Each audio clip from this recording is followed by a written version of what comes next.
matapos ang mainit na talumpati ni Senadora Miriam Defensor Santiago sa Senado kahapon.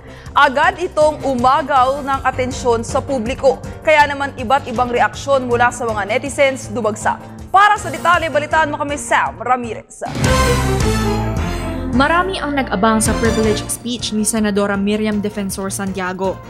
Ito'y bilang sagot niya sa mga di umano'y masasakit at mapanirang mga katagang nabanggit ng itinuturing niyang mortal na kaaway sa Senado, si Senator Juan Ponce Enrile.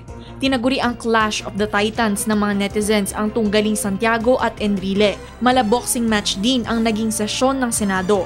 Bawat pahayag ni Santiago ay suntok sa kanyang pinatatamaang kaaway na si Enrile. Trending sa social networking sites gaya ng Twitter ang pagbibigay ng privileged speech ng Senadora.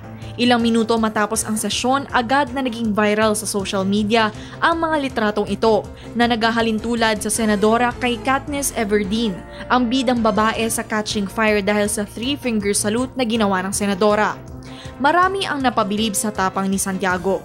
Para naman sa iba, nagbigay aliw at saya ang mga maaanghang na salita ng Senadora. May iba ding netizens na napansin ang paglalaro ni Enrile sa kanyang tab habang tuloy ang patama ni Santiago sa kanya. Kung si Senator Santiago, hinamon si Senator Enrile sa isang public debate upang malaman kung sino sa kanilang dalawa ang nagsasabi ng totoo, hinamon naman ng ilang netizens ang dalawang senador na kung may ebidensya sila laban sa isa't isa, ay magsampa na lamang sila ng kaso sa korte at tigilan na ang batuhan ng putik.